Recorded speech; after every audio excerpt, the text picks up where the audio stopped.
Bienvenidos y bienvenidas a otra entrevista en su casa Revista Purgante. En esta ocasión me acompaña la cantautora poblana Karina Galicia, quien se ha dedicado a romper esquemas y paradigmas desde sus épocas en el Conservatorio de Música de Puebla o en la Universidad Veracruzana de Jalapa. Karina se encuentra en este momento soñando, tocando y hablando desde los versos más poéticos y los ritmos más diversos. Y en Cancionero del Nuevo Milenio, su primer disco como solista, Karina disparó hasta los corazones de cada uno de nosotros y detonó a los géneros tendenciosos, algo que continúa haciendo al menos bajo mi mortal perspectiva. Karina, ¿cómo te encuentras? Bien, muchas gracias y muchas gracias por la invitación, Gabriel, porque la verdad es que, nada, qué bonita introducción, básicamente qué bonita introducción. No, es un honor para mí tenerte aquí porque eres una de las voces de la avanzada mexicana de música. O sea, Muchas gracias. estás representando esta transición, ¿no? Lo veíamos, por supuesto, con la reciente muerte, por ejemplo, de figuras como Vicente Fernández, ¿no? Que un poco se van desplazando ciertos géneros, ¿no? Que se van a quedar en el colectivo sin lugar a dudas y que siempre van a tener un lugar especial. Pero hay una generación que está tocando las puertas y que está gritando muy fuerte y que está siendo escuchada. Además, porque déjenme contarles que Karina ayer, hoy estamos a 14 de diciembre, ayer 13, estuvo en el Faro Cosmos, allá en la zona de San Cosme, en la zona de la Normal, tocando nuevas canciones, ¿no? En una iniciativa gubernamental, va a estar en el Zócalo próximamente también. Entonces, está en esta cruzada, ¿no? Y es totalmente apasionante poder tener contacto con personalidades como tú, que están haciendo camino, que están abriéndose paso por la escena, porque además no debe ser fácil, ¿no? Ya lo tocaremos un poco más adelante. Y yo quisiera comenzar preguntando, porque he visto que Spotify, ¿no? Esta plataforma de música muy famosa, ¿no? Internacional, te considera como un artista indie. Pero yo quisiera saber si tú estás de acuerdo con esta clasificación. Creo que, bueno, yo adjudico el indie a independiente, básicamente. Toda la música independiente puede ser indie, aunque sí se ha denotado cierto tipo de estética sonora y visual a todo como el adjetivo indie, ¿no? Ya ni siquiera sé si es un adjetivo en estos momentos o no la palabra indie, pero creo que no me gusta como pelearme con los títulos que me pudieran o no poner, porque creo que puede ser un limitante y a veces hasta inclusive un espejo de las cosas a las cuales nosotros y nosotras le podríamos tener un prejuicio. Cuando empezaba a hacer canciones hace mucho tiempo, las primeras cosas que me decían era, ay, es que suena, haces pop, pero pues obviamente yo me enojaba, bueno, no obviamente, en esos momentos yo me enojaba porque mi percepción del pop era algo súper comercial y Britney Spears y demás. Un poco también dentro de esta careta de, no, la música tiene que ser súper, hiper, mega sofisticada y ser comercial es malo y demás, que al final también dentro de la música te venden esta idea, si eres creador te venden la idea de que esta parte está mal, pero conforme fui avanzando y con el paso del tiempo, me di cuenta que prejuicios son prejuicios, ¿no? Y siempre nos van a estar limitando a interactuar con otras personas, jugar con la misma música o con lo que tú estés creando. Y sobre todo, aprovechar el foco de atención para hacer lo que tú quieres hacer realmente, ¿no? Entonces, a mí que me pongan que hago pop, soul, indie, lo que ustedes dense, hermanos. Para mí me resulta bastante halagador, pues, que me consideren dentro de este tipo de playlist, porque pues la música se mueve. Sí, por supuesto. A final de cuentas, a ver, también es una industria, ¿no? Es un negocio, es toda cuestión de la música, ¿no? Porque también hay como una parte muy romántica, ¿no? En las artes, de este estereotipo del artista hambriento, ¿no? Que no ha comido en semanas y que está intentando atrapar un taco de algún lado, ¿no? Y que va con su música, muy disruptiva por todos lados. Pero al final de cuentas, o sea, alguna ganancia existe, por supuesto, y alguna ganancia debe haber, porque es el medio y el método de comida de muchas personas, ¿no? A nivel mundial, por supuesto. En México hay una situación complicada y justamente voy a eso. ¿Cómo observas tú el panorama musical que te ha tocado ver a ti en México?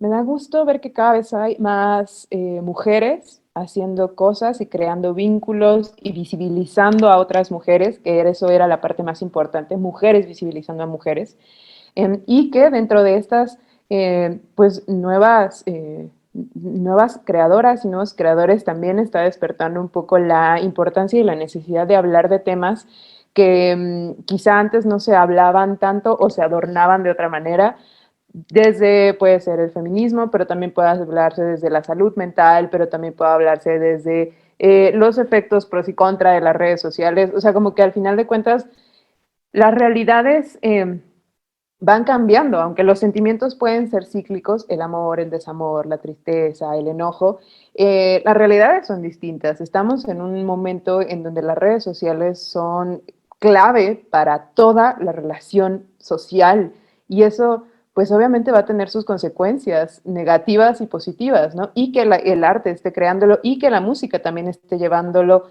a plática, se me hace como bien importante. Y justamente es muy curioso que sean artistas emergentes o artistas en crecimiento y en desarrollo que están interesándose por también hablar acerca de estas cosas y eso está chido.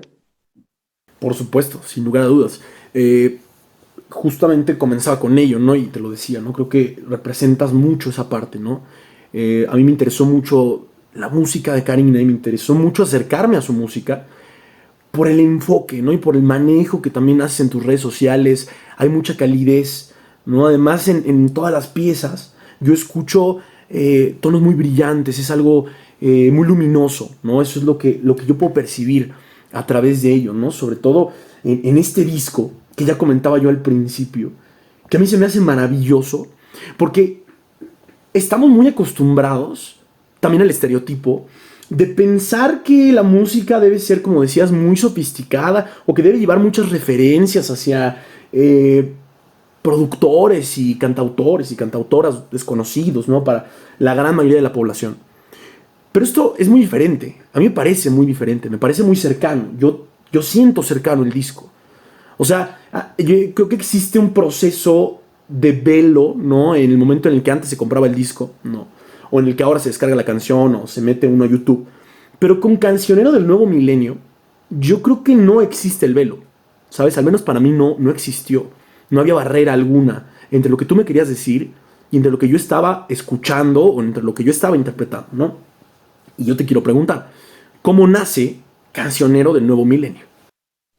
Pues nació justamente por la necesidad de hacer canciones que hablaran acerca de estos momentos en específico que todos estábamos viviendo, de esta transición de la normalidad a la pandemia y a la salida de la misma y cómo nada, o sea, al final de cuentas se me hacía bien interesante y bien importante entender que las canciones y en general el arte, su finalidad sí es expresar, pero también es plasmar la historia, es contar lo que estaba pasando en un año en específico. Y entonces es muy bonito y es un reto también como creador o creadora decir, a ver, pues voy a hacer canciones que hablen de estas cosas, ¿no? En el cancionero, por ejemplo, hay canciones donde está la palabra pandemia, confinamiento, hay canciones que se desarrollan en una sola habitación o en una sola casa, porque básicamente así fueron 2 años de la vida del mundo. Hay canciones que hablan acerca de las relaciones a distancia, porque así fue también. Hay canciones que hablan acerca de la muerte, porque vaya que fuimos conscientes acerca de la pérdida de personas que amábamos en estos 2 años. Y algunas personas a veces me decían, ten cuidado con eso porque pues es temporal y entonces va a llegar un punto en donde decir la palabra pandemia pues no va a servir tanto. Puede ser, pero también en ese momento era lo que yo consideraba que era necesario para mí, no para los demás, ¿no? Yo no vengo a decirles que yo hice el hilo negro, para mí era necesario decir la palabra pandemia en una canción porque era lo que yo estaba sintiendo y nada, me gusta pensar que probablemente en unos 40 años alguien se va a encontrar con nuestras canciones, las de toda esta generación, y va a decir, mira qué curioso, en ese año como que se sacaban de onda por las pandemias. Nadie más que nosotros vamos a realmente contar cómo se sintió esto, ¿no? Por supuesto, y además lo mencionabas al principio, ¿no? Trastornos psicológicos, ay, cambios de personalidad, ¿no? O sea, se vivió un proceso complicado, muchos vivimos procesos complicados dentro de la pandemia, el confinamiento y todo esto, ¿no? Y hay una pregunta que es muy, muy mala, ¿no? Creo yo en este rack, ¿no? De las entrevistas. Pero es quién te inspiró, ¿no? Porque puede haber mucho, ¿no? Y puede ser muy ambigua la pregunta, puede ser muy cliché, pero es necesaria. ¿Quién te inspiró a Cancionero, a Año, que es tu más reciente canción, ¿no? ¿Quién inspira todo esto?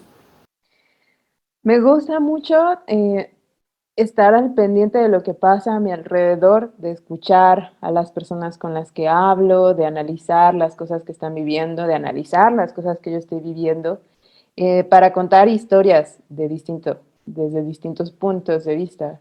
Em, y específicamente en el Cancionero y en Año, pues fue justo las personas con las que estaba rodeada, que era mi familia nuclear, mi pareja, mis amigos, que tratábamos de conectarnos o hablar juntos cada vez que se podía por los horarios. Un poco estar como en contacto con la gente y a partir de eso decir, ¿qué pasaría si? ¿Qué pasaría si, por ejemplo, hay una canción que se llama Dejarte Flores, que habla acerca del luto, y esa canción salió a partir de una serie como de pérdidas que yo vi que pasaban en mi familia, en donde pues toda la que se quedaba era la esposa, la mujer como pareja. Y la canción nació desde el, ¿qué pasaría si a mí me pasara lo mismo? O sea, ¿qué pasaría si el día de mañana mi novio falleciera? Y es feo, pues, o sea, es feo ponerte en una situación así y dio miedo tener que pensar eso y decir como un poco de, ¿por qué estoy haciendo una canción así? O sea, no estoy queriendo que suceda, pero creo que podría ser una buena canción. Inclusive a mi novio cada vez que canta esta canción como que le da un poco de escalofríos porque dice, es que esa canción la hiciste por eso, pero eh, un poco así empiezan a nacer las canciones también, desde el qué pasaría si. Por supuesto.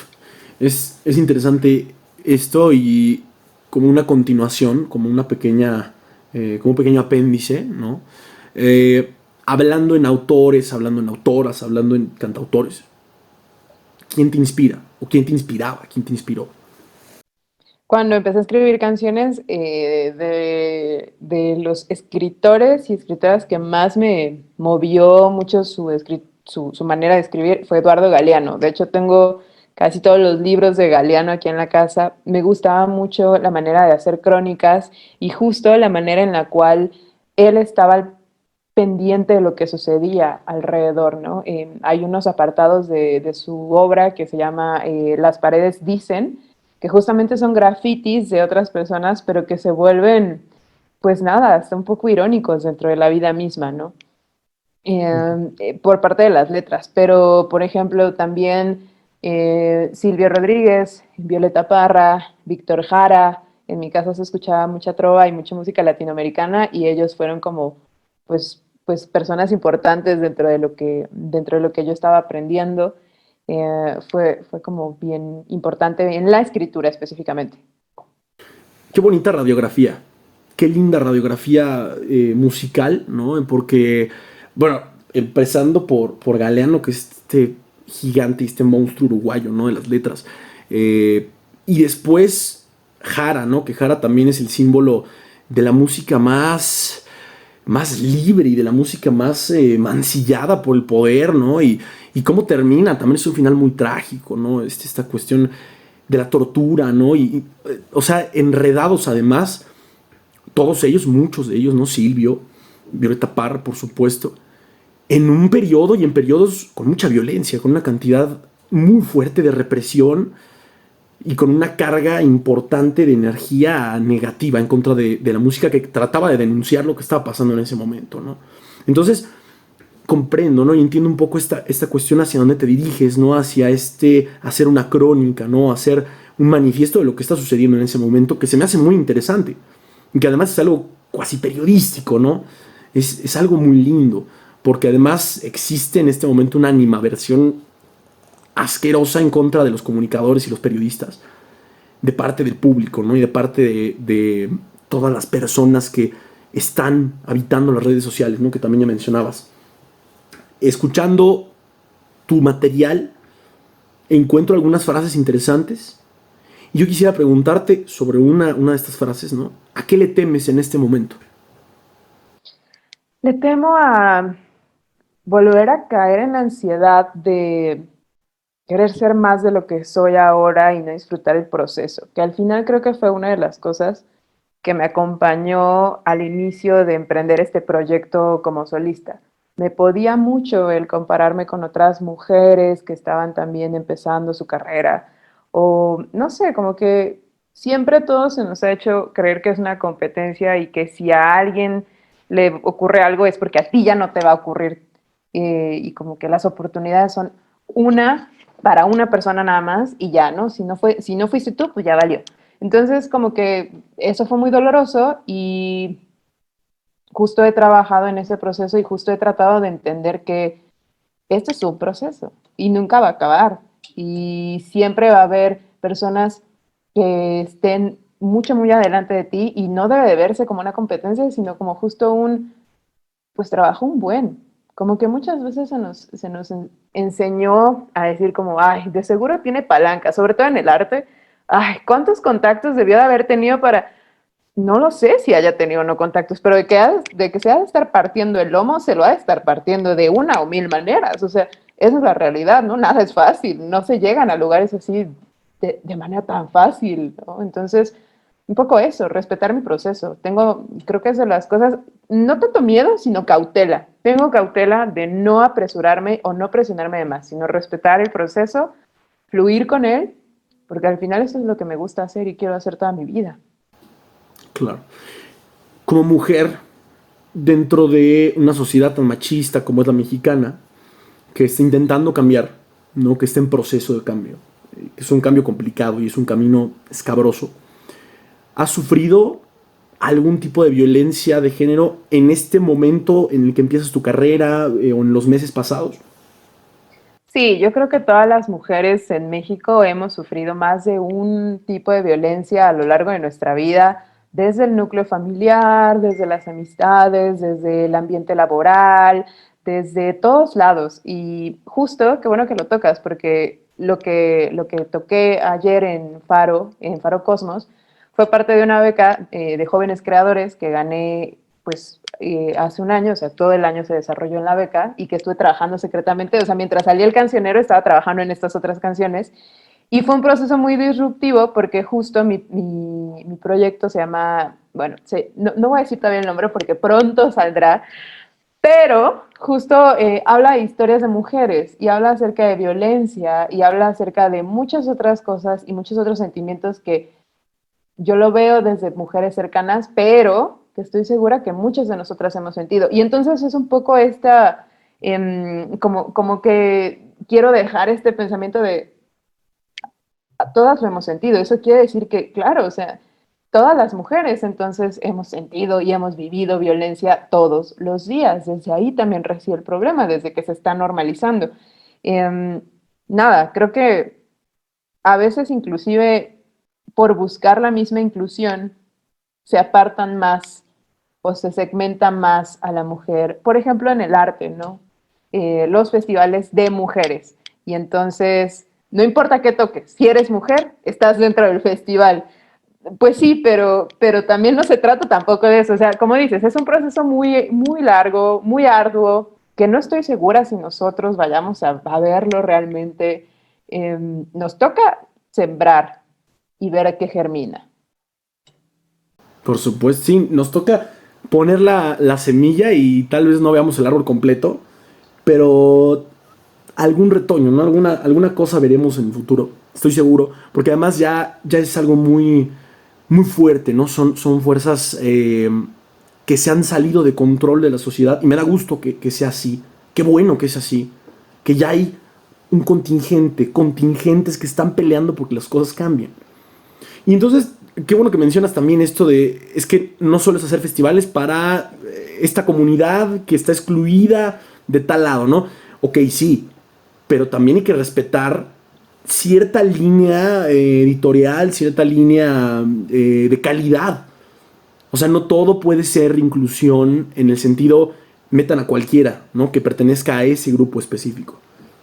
Tiene que haber un complemento, tiene que ser, ok, sí, es de este grupo, pero vamos a tomar a estas personas que hacen una música maravillosa, ¿no? Que hacen arte ¡guau! O sea, otro nivel, ¿no? Se me viene a la mente ahorita, ¿no? Los grupos de los cardencheros, ¿no? Los cardenchistas de Sapiorís, ¿no? Claro. Que son estas comunidades que están al norte del país, que hacen una música maravillosa, de verdad maravillosa, y que son señores de la tercera edad, que le están pasando el conocimiento a los hijos, ¿no? Y a los nietos y demás. Pero ahí está muy bueno, ¿no? Por ejemplo, cómo abordar la música hecha por personas de la tercera edad en México. Pues ahí está el ejemplo, ¿no? Y no solo son hombres, también hay mujeres cardenchistas. Pero bueno, continuando con tu proceso, continuando con tus canciones, con tu producción, eh, ¿en qué momento crees tú que pudiste encontrar una voz tan potente como la que tienes ahora? Porque seguro hubo como un momento en el que te diste cuenta que algo cambió. O sea, que ya no era como una cuestión tan académica, una cuestión tan mecánica, ¿no? Sino que ya había algo, ya había una motivación. ¿En qué etapa, en qué momento sucede eso? Pues, o sea, de manera personal, creo que fue justo cuando terminé la carrera. Yo estuve estudiando jazz en Veracruz por muchos años hasta que la terminé. Y muy curiosamente, cuando todo el proceso de estar estudiando no compuse yo, o sea, tenía una banda y componía la letra, pero no me metía nada de la música porque me daba mucho miedo, porque yo decía, hay gente que toca increíble, o sea, yo qué voy a estar tocando la guitarra ahorita, o sea, yo no estudié eso, error mío, ¿no? Pero justo cuando me titulé, dije, pues al final así empecé en la música, haciendo canciones yo sola, entonces como que regresé a la guitarra y sin el prejuicio de, es que yo no sé tocar, empecé como a buscar esas sonoridades que a mí me interesaban, que ahora ya me interesaban, y decir, fuck it, pues vamos a empezar a hacer canciones. Y fue justo así cuando empecé a encontrar canciones como Si no supieras lo que pasa, Miedo, que hasta ahora pues son canciones que yo quiero mucho y que yo sé que a la gente también le gustan mucho, pero que nacieron desde eso, ¿no? Y ya de manera como un poco más general, podría decir que pues fue justo en plena época pandémica cuando compusimos, probablemente fue cuando compusimos Fuega junto con Alaide, junto con Jeva, que empezamos a, nada, a, hacer, trabajar en cómo queríamos abordar la letra, de qué queríamos hablar de manera más consciente, a plantearnos preguntas como estas, y que dio como resultado, sin que lo planeáramos en cuestiones como de mercadotecnia ni de nada más, que la canción les gustó a las personas, a las morras en específico, y que pues al final quienes les gustó la hicieron suya, y de eso se trataba, ¿no? Pero pues fue un parteaguas, la verdad. Aparte pegó durísimo. Recuerdo que ahí fue cuando hice contacto con tu música en Fuega, precisamente porque la vi en TikTok, la vi en Instagram, la vi en Facebook, está en todos lados. Y era maravilloso ver que no era el hit de trapero número 5, ¿no? De reggaetonero número 6, que está bien, que padre, qué bueno que haya industria. Yo creo que para todos hay, ¿no? Para todos hay chance y para todos hay lugar, ¿no? Claro. Y es muy respetable, ¿no? Pero era muy interesante ver que era una canción con muchísimo mensaje, con un mensaje muy vigente, con un mensaje muy potente. Entonces, por supuesto, saludos a Gieva y a la IDE, que Gieva, tenemos ahí historia anterior y me contó también un poco de lo que hacías, ¿no? Y se me hace muy interesante todo esto. Y bueno, por supuesto, este es el momento preciso para invitarles a escuchar Cancionero del Nuevo Milenio, que son 15 piezas de verdad deliciosas. A mí hay una que me encanta, que es Carrete, ¿no? Que no lleva como una musicalización como tal, es más una cuestión de poema, ¿no? Es más una cuestión de declamación, ¿no? Y es maravillosa. O sea, de verdad es un deleite escuchar Carrete. Y además está muy bien moderada la voz, está muy bien curado todo el material. Es una barbaridad, o sea, no pueden perder ese cancionero del nuevo milenio y absolutamente nada de lo que Karina saque de aquí para el Real. Seguimos un poco platicando sobre esto que me comentas, ¿no? Sobre estos inicios, sobre cómo empezó, ¿no? Sobre cómo te llamó. Y justo eso, ¿cómo decidiste estudiar eso? ¿Qué sucedió?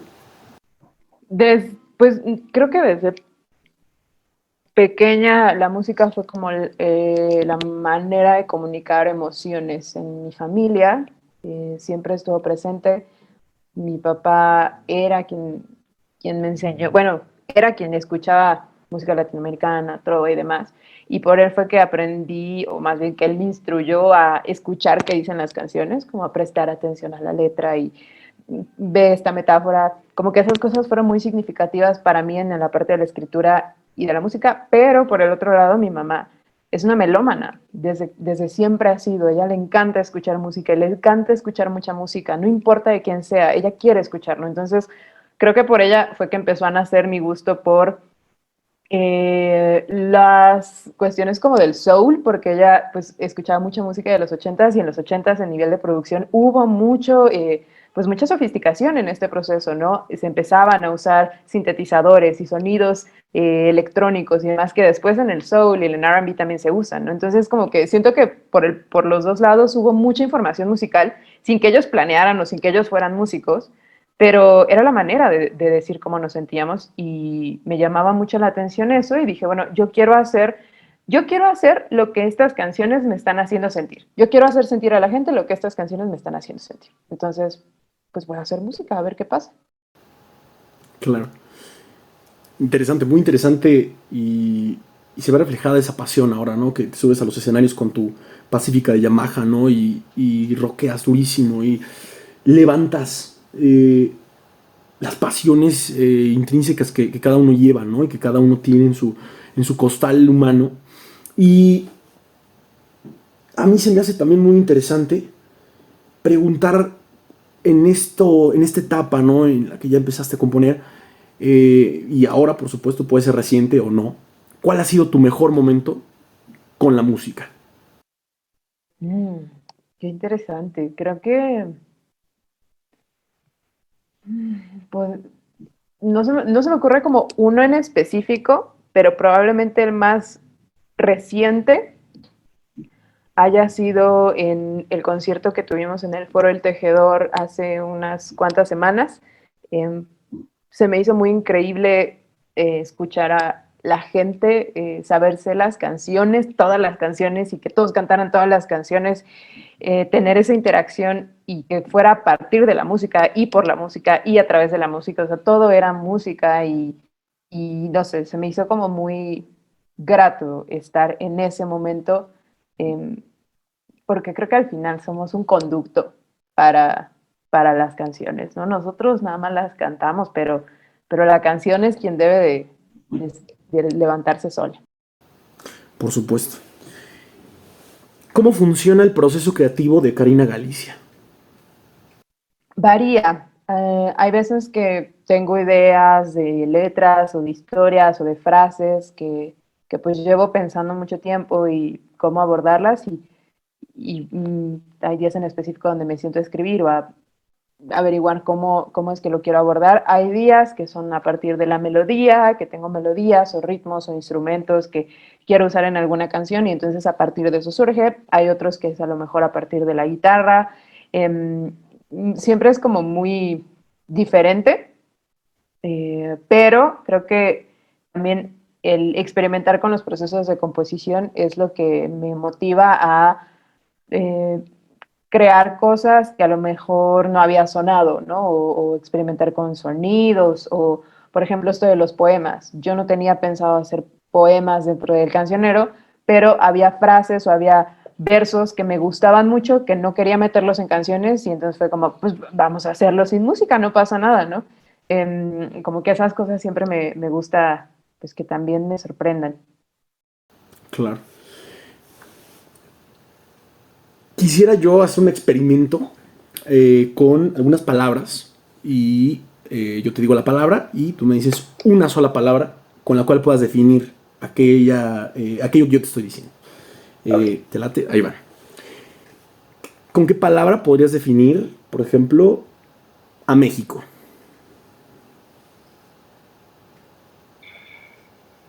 Ay, es que tengo la palabra, pero no se me acaba, o sea, sé qué es lo que quiero decir, pero se me acaba de olvidar.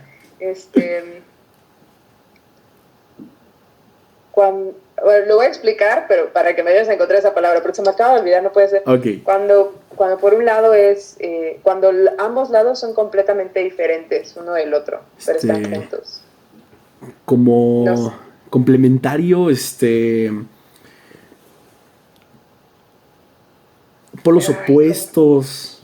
sí, es como polos Ajá, opuestos, pero no me acuerdo de la otra palabra, pero podría decir eso, polos opuestos. perfecto. Música,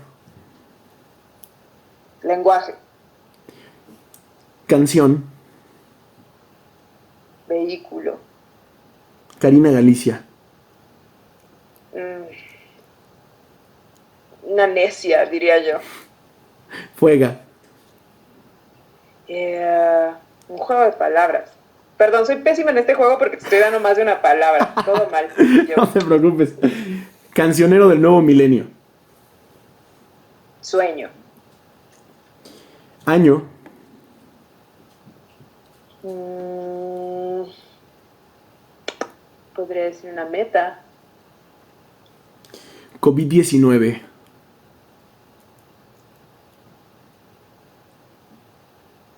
Mm, uy, quizá temporalidad. Componer. Un hábito. Mujeres. Solo se me ocurre poder. Perfecto. Muchas gracias. Es muy interesante porque es algo muy espontáneo y es algo que ayuda a reconocer lo que uno trae en la cabeza en este momento, ¿no? Y es importante porque me interesa mucho también conocer, porque a través de ti podemos hacerlo, conocer lo que sucede con la música en México, ¿no? Lo he repetido muchas veces, pero es que es muy importante. Es muy importante porque necesitamos pilares, necesitamos ir construyendo a través del tiempo y a través de lo que estamos, lo que necesitamos actualmente, ¿no? Porque también se necesita demasiada música, ¿no? ¿O tú qué opinas al respecto de ello? Creo que, creo que siempre va a surgir música y sobre todo en el aspecto independiente es necesario que este sea un trabajo en equipo entre músicos, escuchas e industria, de hacer que la música misma se mueva. Creo que la industria musical está en constante cambio y si todos, no sé, creo que si todos fuéramos colaborativos y propositivos en el mismo, todos podríamos, todos y todas podríamos avanzar dentro de esta industria. Como que, no quiero decir que es selectiva, pero sí depende mucho de el lugar en donde estés, el cómo la música va a funcionar. Eh, y nada, o sea, creo que hay que hacer que la música se mueva. En general las artes, creo que hay que hacer que las artes se muevan, porque es lo que queda a partir de la historia, ¿no? Claro. ¿Se han cumplido las expectativas de Karina, de la Karina que empezó? Yo creo que a este punto se han rebasado muchísimo. Me he puesto muy en contacto con la Karina de morrita y con la Karina que iba en la secundaria y que llevaba su guitarra todos los días porque quería cantar canciones de Jorge Drexler en los recesos. Y muchas veces como que he tratado de hablar con ellas para decirles, güey, relájate un chingo, o sea, neta, no sabes lo que te va a pasar en unos años, o sea, tú tranquila, tú vas bien. Como que hay muchas cosas específicamente en estos últimos 2 años que han pasado que yo no esperaba que pasaran y que justo eso han hecho que pues me motive a planear más cosas. eh, Decir, pues igual y si se arma, ¿no? O sea, uno nunca sabe. Entonces, por ese lado, rebasado completamente. ¿Qué hay ahora entre tus planes? Pues van a salir más canciones, específicamente justo estas que toqué ayer en Faro Cosmos de Jóvenes Creadores. Este proyecto es de las primeras cosas que van a estar escuchando en el próximo año. Y a partir de eso, pues también tengo el plan de lanzar un segundo disco. La verdad es que eh, estoy muy nerviosa de estos siguientes lanzamientos y de estas siguientes canciones, pero eso mismo es lo que me motiva a hacerlo. Sé que es algo que fue arduo de componer y sé que va a ser arduo de trabajar en la producción, pero eh, creo que es algo que creo en lo que quiero, básicamente, ¿no? Y a partir de eso siempre me quiero regir. Entonces, muchas canciones y lo que venga, ¿no? Creo que al final conciertos y planeaciones no van a faltar, entonces estén muy al pendiente de las redes sociales porque sí va a haber bastante movimiento el próximo año. Por supuesto que te sigan en Instagram. ¿Y cuál es tu mayor meta? ¿Cuál es la meta que dices esto es en este momento cuando empezaste inalcanzable?